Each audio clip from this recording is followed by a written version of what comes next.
प्यारे बच्चों, आपका दिन मंगलमय हो। अगर आप नए हैं तो इस चैनल को सब्सक्राइब कर लें। चैनल का नाम है VVBBC चैनल। आज हम करेंगे घर की याद कविता के अगले काव्यांश की व्याख्या। और माँ बिन पढ़ी मेरी, दुख में वह घड़ी मेरी। माँ की जिसकी गोद में सिर रख लिया तो दुख नहीं फिर। माँ की जिसकी स्नेह धारा का यहाँ तक भी पसारा, उसे लिखना नहीं आता जो कि उसका पत्र पाता। तो इसकी व्याख्या देखें। पहले कठिन शब्द देखें। बिन पढ़ी होता है अनपढ़। बिन पढ़ी क्या होता है? अनपढ़, यानी कवि की माँ अनपढ़ है। दुख में वह घड़ी, दुख होता है कष्ट, गढ़ना होता है अत्यधिक दुखी होना। दुखों ने उसे बनाया है, गढ़ना बनाना भी होता है। माँ की जिसी गोद में सिर, माँ की गोदी में सिर रख लिया तो दुख नहीं, उसके बाद कोई दुख नहीं छुपाता है। स्नेह धारा होता है प्रेम की धारा। स्नेह धारा क्या होता है? प्यार का प्रवाह या प्रेम की धारा। यहाँ तक भी पसारा, पसारा होता है विस्तार, फैलाव। लिखना नहीं आता, नहीं पढ़ी लिखी नहीं, इसलिए लिखना नहीं आता है। पत्र पाता है, नहीं पत्र प्राप्त करता। कवि कहता है कि मेरी माँ जो है वो अनपढ़ है। कवि को जेल में अपनी माँ की याद आती है और वो कहते हैं कि उनकी माँ क्या है? अनपढ़ है, पढ़ी लिखी नहीं है। कवि की माँ जो है हमेशा जीवन में दुखों को सहन करती रही है। कवि कहता है कि उनकी माँ ने जीवन में दुखों को सहा है, जीवन दुखों से भरा रहा है। भले ही वह अपनी माँ के पास नहीं है और उसकी माँ अनपढ़ है, लेकिन उनके हृदय में अपने पुत्र के प्रति अपार स्नेह है, अत्यधिक स्नेह भरा हुआ है। माँ उनके अनपढ़, लेकिन पुत्र के प्रति उनके मन में अत्यधिक स्नेह भरा हुआ है। उनकी जो ममतामयी गोद है उसका जो फैलाव है वो अत्यधिक विस्तृत है। उनकी ममतामयी गोद में सिर रखने पर जो है दुख का अनुभव नहीं होता है। रख लिया जो तो दुख नहीं फिर, कोई दुख जो है छू नहीं पाता है। कहने का आशय है कि उनकी गोद में हर प्रकार के सुख व आनंद की प्राप्ति होती है। माँ की गोद में सिर रख लेने पर कवि को हर सुख और आनंद की प्राप्ति हो जाती है। माँ की जिसकी स्नेह धारा का, और कहता है कि मेरी माँ की जो प्रेम की धारा है, प्रेम का जो प्रवाह है वो बहुत ही विस्तृत है, यहाँ तक भी पसारा। कवि को उसका अनुभव जेल में भी होता है। कवि कहता है कि मुझे जो है मेरी माँ के प्रेम का जो प्रवाह है, प्रेम की जो धारा है, उसका एहसास मुझे जो है जेल में रहते हुए भी होता है। माँ के स्नेह को समन करते हुए कवि कहता है कि माँ का जो स्नेह है, माँ का जो प्रेम है, उसका जो फैलाव है वो बहुत दूर तक है और उसे जेल में भी जो है माँ के स्नेह का फैलाव महसूस होता है, स्नेह का एहसास होता है। उसकी माँ को लिखना नहीं आता है। कवि की माँ को जो है लिखना नहीं आता है। क्या किया जाए, माँ अनपढ़ है, अन्यथा वह मुझे जेल में पत्र भी अवश्य लिखती, लेकिन उसे लिखना नहीं आता है, इसलिए वो नहीं भेज पा रही। माँ के न मिल सकने पर उनका पत्र प्राप्त करके ही मैं मन को सांत्वना दे लेता। अगर माँ पढ़ी लिखी होती और वो उसे नहीं मिल पाती तो उसके पत्र को प्राप्त करके ही जो है वो अपने मन को सांत्वना दे पाता, अपने मन को दिलासा दे पाता। लेकिन अब ऐसा संभव नहीं है, क्योंकि कवि की माँ जो है पढ़ी लिखी नहीं है और वो उसको पत्र भी नहीं भेज सकती है। तो यहाँ से जुड़े हुए प्रश्न देखें। पहला तो यही होगा, कवि और कविता का नाम बताइए। तो बताना है कवि का नाम भवानी प्रसाद मिश्र है, कविता का नाम है घर की याद। अगला प्रश्न है, इस पद्यांश में किसके जीवन का वर्णन किया गया है? तो बताना है इस पद्यांश में कवि ने अत्यंत दुख प्रकट किया है और वो कह रहा है कि उनकी माँ जो है अनपढ़ है। कवि जो है अपनी अनपढ़ माँ के जीवन के बारे में बता रहा है। इस पद्यांश के माध्यम से वो कहना चाहता है कि उनकी माँ जो है अनपढ़ है और बहुत ही भोली भाली है। माँ क्या है? अनपढ़ है, बहुत भोली भाली है।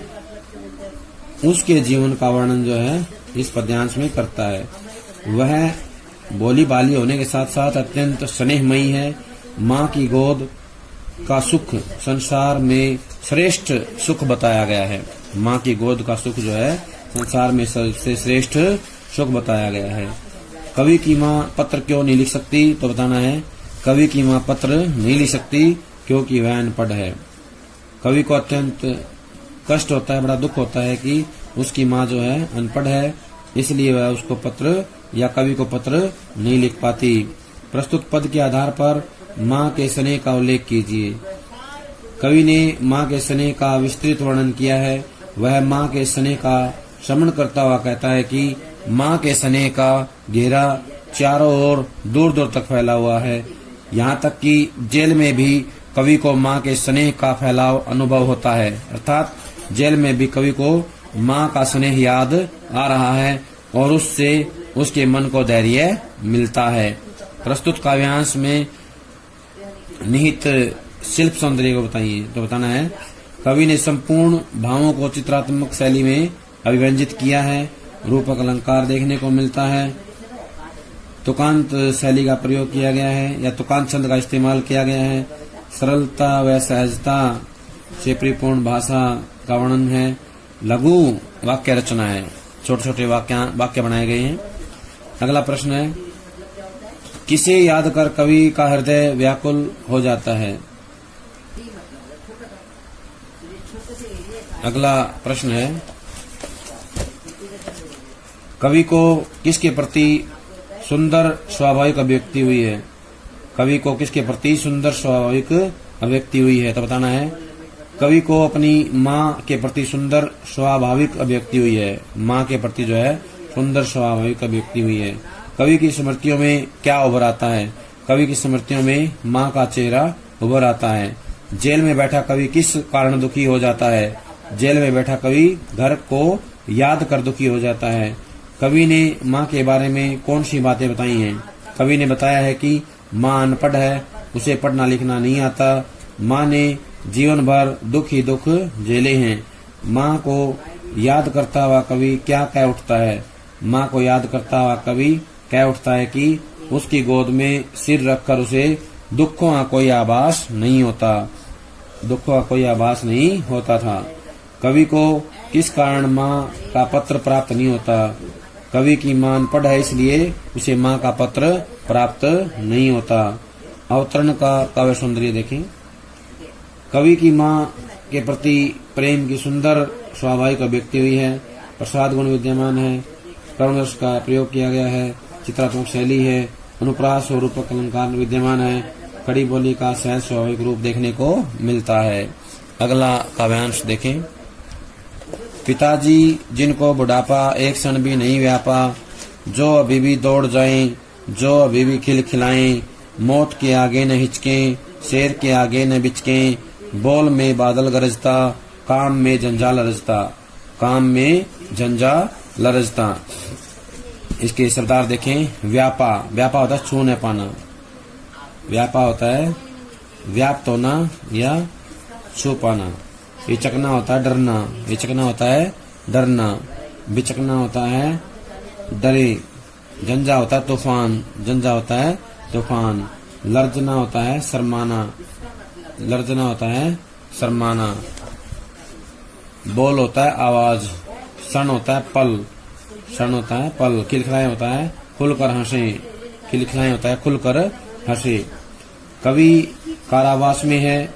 वहाँ बैठे बैठे कवि को घर की याद आती है और उसकी याद में पिता की स्मृति हो आती है।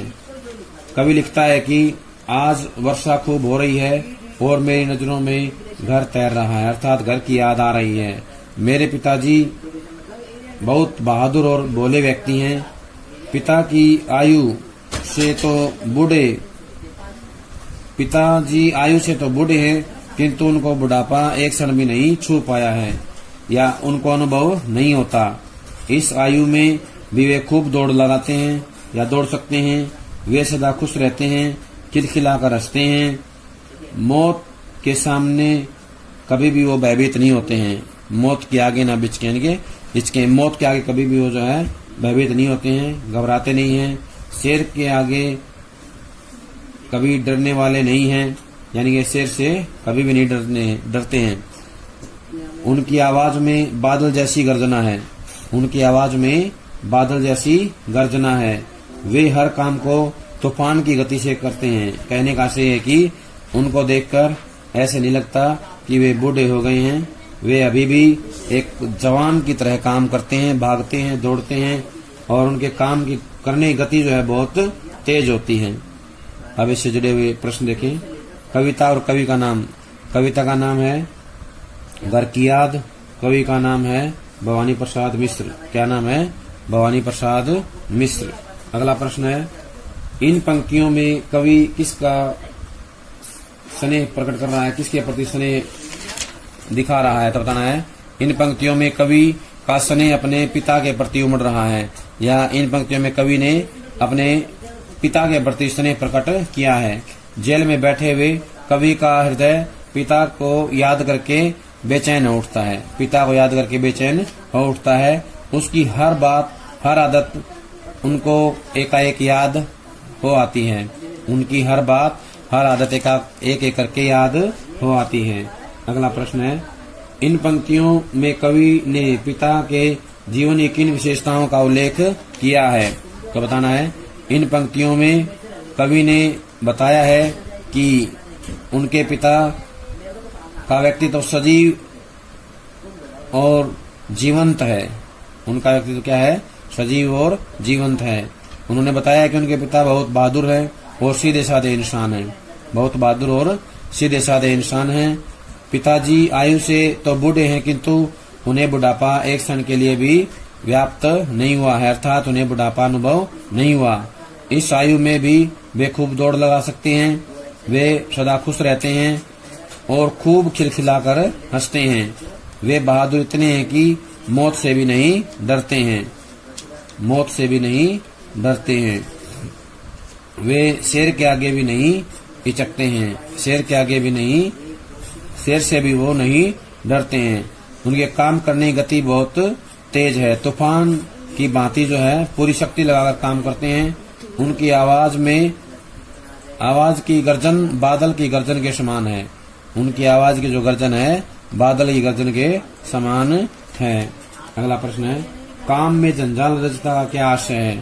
काम में जंजाल रचता, तो बताना है इसका अभिप्राय यह है कि कवि के पिताजी का शरीर इतना शक्तिशाली और उनकी काम करने की गति इतनी तीव्र है कि उनकी गति के सामने तूफान भी लज्जित हो जाता है। तूफान भी लज्जित हो जाता है। कहने का आशय ये है कि कवि ने अपने पिता की काम करने की शक्ति का उल्लेख किया है। कवि के पिता की काम करने की शक्ति जो है अत्यधिक तेज है। अगला प्रश्न है, जेल में रहते हुए कवि को कौन सी बातें याद आने लगती हैं? जेल में रहते हुए कवि की स्मृतियों में पिता की छवि उभरने लगती है। क्या होता है? पिता की छवि उभरने लगती है। पिता को याद करता हुआ कवि क्या कहता है? तो बताना है पिता को याद करता हुआ कवि कहता है कि उसके पिता में युवाओं जैसा उत्साह है। उन्हें एक क्षण के लिए भी कभी बुढ़ापे का अनुभव नहीं हुआ। युवाओं जैसी शक्ति उनमें विद्यमान है। कवि के पिता किस कारण अभी भी दौड़ लगा सकते हैं? तो बताना है बलशाली होने के कारण कवि के पिता दौड़ लगा सकते हैं। कवि ने अपने पिता की हंसी की तुलना किसके साथ की है? तो बताना है कवि ने अपने पिता की हंसी की तुलना युवकों की हंसी से की है। कवि ने किसे निडरता की साक्षात मूर्ति कहा है? कवि ने अपने पिता को निडरता की साक्षात मूर्ति कहा है। कवि ने अपने पिता के व्यक्तित्व के लिए क्या क्या उपमाएं दी हैं? कवि ने कहा है कि उसके पिता मौत से भी नहीं डरते। उनकी आवाज में बादलों के समान गर्जन है। काम करने में वे गतिशील हैं। अगला प्रश्न है, अवतरण का काव्य सौंदर्य बताइए। काव्य सौंदर्य तो लिखना है कवि ने पिता के व्यक्तित्व का स्पष्ट एवं सटीक अंकन किया है। स्पष्ट एवं सटीक अंकन किया है। बोल में बादल की गर्जन और काम में झंझा को लज्जित करने आदि के प्रयोग में उपमा अलंकार है। संपूर्ण काव्यांश में अनुप्रास एवं सौरमैत्री अलंकार है। वीर रस का सुंदर प्रयोग है। जिनको बुढ़ापा एक क्षण भी नहीं व्यापा में विशेषोक्ति अलंकार है। विशेषोक्ति अलंकार है। भाषा शैली में चित्रात्मकता और लाक्षणिकता गुण विद्यमान है। सब चित्र अत्यंत मनोहरी है। प्रसाद गुण का प्रयोग देखने को मिलता है। मुहावरे और अनुप्रास अलंकार का प्रयोग स्वाभाविक किया गया है। खड़ी बोली का प्रयोग अत्यंत सुंदरता के साथ किया गया है। आज गीता पाठ करके दंड 260 करके खूब मुगदर हिला लेकर मूठ उनकी मिला लेकर जब कि नीचे आए होंगे नैन जल से छाए होंगे हाय पानी गिर रहा है घर नजर में तिर रहा है। चार भाई चार बहनें बुझा भाई प्यार बहनें खेलते या खड़े होंगे नजर उनको पड़े होंगे। अब हम करेंगे इनके कठिन शब्दार्थ। दंड बैठक होता है, दंड होता है दंड बैठक लगाना। दंड 260 दंड होता है दंड बैठक लगाना। मुगदर होता है व्यायाम करने का लकड़ी से बना उपकरण। व्यायाम करने का लकड़ी से बना उपकरण। मूठ होता है उसका पकड़ने का स्थान। मूठ को बोलते हैं पकड़ने का स्थान, जहां से मुट्ठियों के द्वारा पकड़ा जाता है उसको बोलते हैं मूठ। नैन जल से छाना होता है आंखों में आंसू आना। नैन जल से छाना आंखों में आंसू आना। अब इसकी व्याख्या देखें। कवि कहता है कि मेरे जो पिता हैं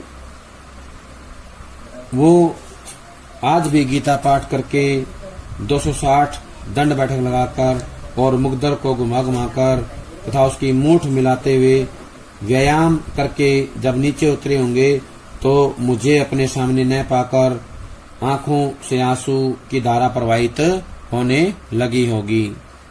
कहने का आशय ये है कि कवि जेल में बंद हैं और अपने पिता के विषय में सोच रहे हैं और उनके बारे में सोचते हुए कहते हैं कि उनके पिता हर रोज की भांति आज भी जो है गीता पाठ करके 260 दंड बैठक लगा के और मुगदर को घुमा घुमा कर तथा उसकी मूठ को मिलाते हुए व्यायाम करके जब नीचे आए होंगे नीचे उतरे होंगे तो वो मुझे वहां ना पा करके या अपने सामने ना पा करके जो रोने लगे होंगे। उनकी आंखों से अश्रुधारा निकल आई होगी, प्रवाहित हो गई होगी।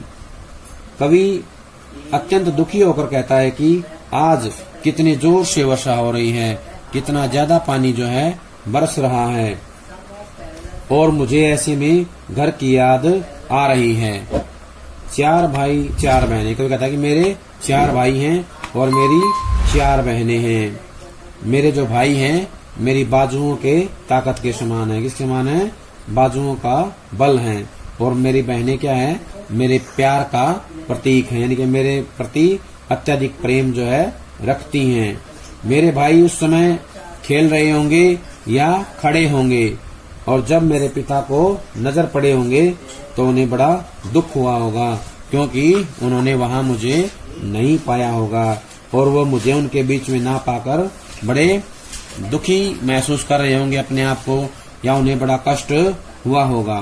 कहने का आशय ये है कि कवि के जब भाई बहन वहां खड़े हुए बातें कर रहे होंगे या आपस में खड़े होंगे तो मेरे भाइयों को देख करके या मेरे सारे बहनों और भाइयों को देख करके मुझे उनके बीच में ना पा करके मेरे पिताजी को अत्यंत कष्ट हुआ होगा, पीड़ा हुई होगी। तो अब हम जो है यहाँ से जुड़े हुए प्रश्न जो है करेंगे। पहला प्रश्न ये है कवि और कविता का नाम इसमें बताना है। कवि का नाम जो है भवानी प्रसाद मिश्र है, कविता का नाम है घर की याद। अगला प्रश्न है गीता पाठ कौन करता है? तो बताना है पिता। कवि के जो पिता हैं वो जो है गीता पाठ करते हैं, प्रतिदिन गीता पाठ करते हैं। कवि के पिता किस प्रकार का व्यायाम करते हैं? तो बताना है दंड बैठक लगाते हैं। कवि के पिताजी दंड बैठक लगाकर व्यायाम करते हैं। वे प्रतिदिन लगभग 260 दंड बैठक लगाते हैं। इसके अतिरिक्त कवि के पिताजी प्रतिदिन मुगदर घुमाने का व्यायाम करते हैं। ये दोनों व्यायाम बहुत कठिन व्यायाम है। इनके करने से व्यक्ति का शरीर जो है सुगठित और शक्तिशाली बन जाता है। मुगदर इलाके व्यायाम करना और दंड बैठक लगाना ये जो है कठिन व्यायाम होते हैं। अगला प्रश्न है कवि के पिता के नयनों में जल क्यों छाया होगा? तो बताना है। कवि ने बताया है कि जब उनके पिताजी व्यायाम करके नीचे आंगन में आए होंगे तो वे कवि को अपने अन्य पुत्रों के बीच में और उनकी बहनों के बीच में न देखकर अत्यंत भावुक हो उठे होंगे कि परिवार के सभी सदस्य घर में हैं, अकेला भवानी है जो घर में नहीं है, जो घर से दूर जेल में है। यह सोचकर उनके पिता की आंखों में आंसू आ गए होंगे। यह सोचकर उनके पिता की आंखों में आंसू आ गए होंगे।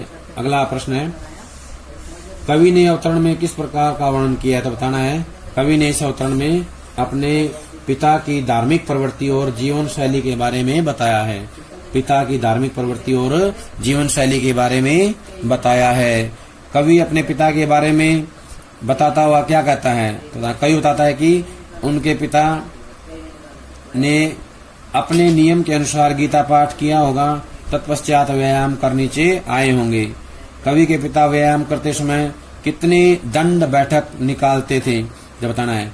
कवि के पिता व्यायाम करते समय 260 दंड बैठक लगाते थे। कितने? 260 दंड बैठक निकालते थे। कवि ने अवतरण में अपने भाई बहनों के बारे में क्या कहा है। कवि ने कहा है कि भाई बहन उसे वहां न पाकर रो पड़े होंगे।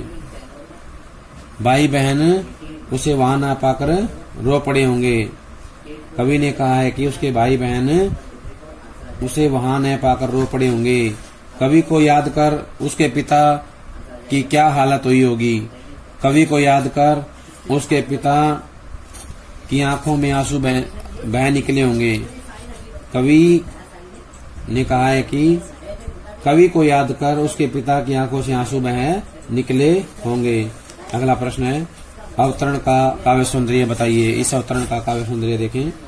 कवि ने पिता की धार्मिक प्रवृत्ति एवं जीवन शैली का सुंदर निरूपण किया है। घर की स्मृतियों का सब चित्र प्रस्तुत किया गया है।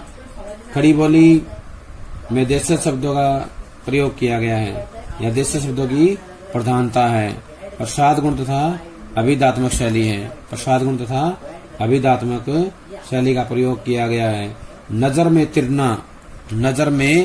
तिरना जो है सुंदर बिंब योजना है। नजर में तिरना सुंदर बिंब योजना है।